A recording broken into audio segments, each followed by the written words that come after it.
Now, getting out on your different bids and adjusting back into society, was that hard or easy for you? Yeah, it was hard. Like it's a lot of stuff. And when I left the first time, came home. When I left the first time, it wasn't no touch screens, none of that shit. Like I came home, it was all kind of stuff. You know what I'm saying? So it's always an adjustment for people to come home, leave prison and come home, even down to the way they sleep and wake up, what time they wake up, when they eat, how they eat. You know what I'm saying? There's always an adjustment. Was it harder for you adjusting back into society after that 4 year bid compared to your 1 year bids and your smaller bids?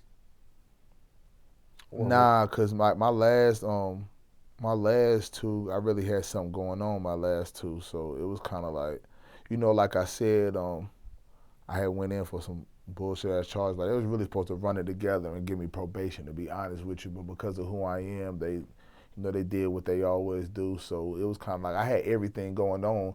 It's just my last two bids. The only thing that really stopped the most was music. So me coming back, adjusting the jumping back in the platform for as far as music, yeah, that's always an adjustment because it's like, damn boy, where you been? And you done lost your phone, you gotta meet all new connections again, and people ain't heard you, so they in their mind they thinking, oh, he's just not working, I ain't heard him, but in reality you're gone. So really adjusting the get back in the flow of like just being around the entertainment is an adjustment. But like my last two, I really, it was just I was just gone. That was really the only thing. I learned my first two bids going in, coming home with nothing, and you kind of train yourself with the way you move. If you're out there doing that to at least make the situation as beneficial as possible. You know what I'm saying? You don't want to just go to prison and not be doing anything for yourself, not be productive, not making no money, not doing anything. You know what I'm saying? That's just dead time. any do's and don'ts adjusting back into society for someone watching this, maybe about to get out or just gotten out? Um, don't rush it. Do know you can go right back. Um, I say try to stay away from, not necessarily. I mean, I can't really tell somebody to stay away from what they was doing before they went to prison because you never know a person's situation. And I would be a hypocrite for me to say, boy, don't do what you did before. You know what I'm saying? I would just say don't do it the way you did it before. Like at least try to learn from your mistakes. If you're gonna do something, at least you know what I'm saying. Learn from your mistakes, and it's not really a right way to do it. It's a right way to do the wrong thing and the wrong way to do the right thing. You know what I'm saying? That's what I would just say about that. Just know you can. Then people will send you back fast. So let me see. Don't get out in the world thinking you big macho man because you in prison, and you know what I'm saying, like a lot of older people go to prison and they come home thinking that they just gonna step right back out to their spot, and them young boys that came up, they not trying to hear that. So don't just think because you've been to prison or that shit is still the same is not the same. You know what I mean? It never really tends to be the same. You know what I'm saying? Because when you're gone, somebody's gonna fill your shoes that same day in the society, in the world. You know what I mean? So it's never the same. I would say just come home and find out what you want to do. Now, based on your personal experience, you said you'd be calling yourself a hypocrite if you were to tell somebody to change their ways of what got them into prison when they get out. Mm-hmm. How often, like percentage wise, how often do you see people going back to the thing that got them in prison in the first place versus people that actually make a change and say, you know what, I'm not doing that anymore, I'm doing something else? Honestly, about 90. It might be like 1 out of 10 people, that maybe 2 out of 10 that come home. And now, just because you're doing the same thing don't mean you're gonna go back to prison. But people that come home and are like totally changed, I would say about like 2 people out of 10, 1 person out of 10. Why is that? I don't know, man. Just people stuck in their ways. You know what I'm saying? And then you think like, if I'm out here living this certain kind of way, and then you send me to prison, you know what I'm saying? That's the jungle, man. Like it's not, you're not sending me to rehab. You know what I'm saying? Where I could just sit back and talk about my problems and rehabilitate. Like rehab, that's rehabilitation. Prison is not rehabilitation, man. It's a war zone. I know North Carolina prisons. I know North Carolina prisons is a war zone. I can't speak about anybody else, but I'm pretty sure there ain't too much different going on anywhere else in the world. So if there was a rehabilitation program in prison, you think that those numbers would be different?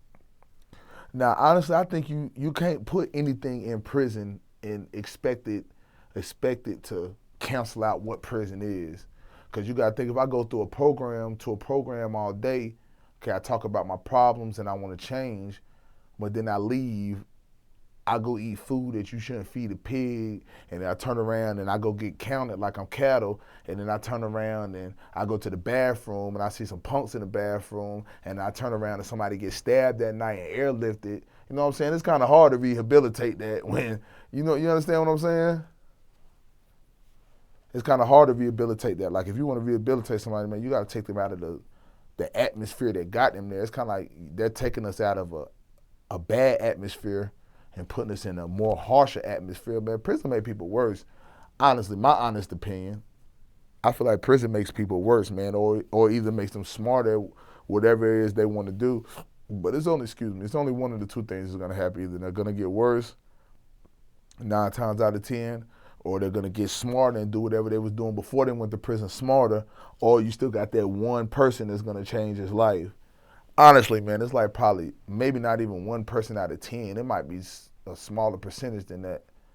But like just off the people that I see when they go and they come home, it's usually the same thing going on. Might be a few minor changes, but it's usually the same. Like prison don't rehabilitate people, man. It's just a way for them to make money, man, and it's a punishment. It's not rehabilitation.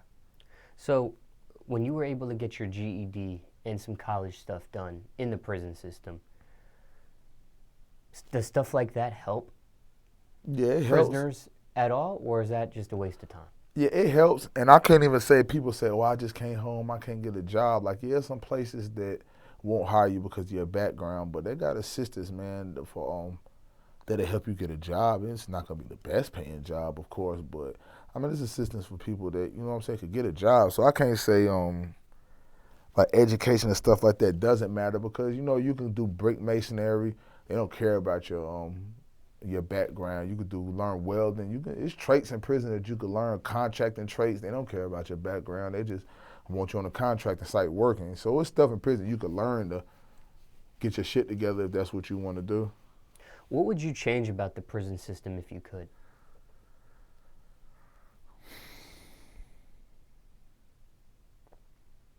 The structuring for one, because it's like, okay, you got to think for me, right? Okay, you can have this dude, he's a white collar crime. He done stole $50 million from somebody. They give him 2 years. Me, I sell 7 grams, I get 8 years. Or I get caught with a brick, they give me 50 years. Or I kill somebody, get involuntary manslaughter, I do 5 to 7. The structure is fucked up, man. Like, is the one thing I would change about the prison system is the structuring. And I feel like they should I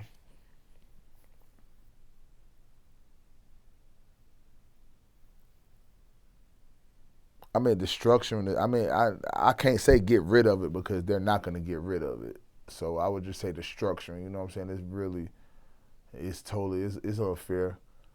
Honestly, you know what I mean? Because I done seen people rape children and get 3 years, and my homeboy got 70 years for dope. Right now, he's in the prison system right now, 70 years for dope. My other homeboy got 44 years for robbery. He robbed a whole bunch of shit in the city. They gave him 50, damn near 50 years for robbery.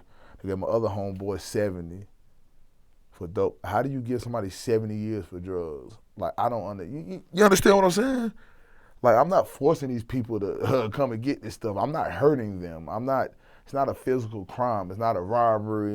They don't have to go to the hospital after they call. If they don't call me, they're gonna call somebody else. So I'm not inflicting my will onto somebody.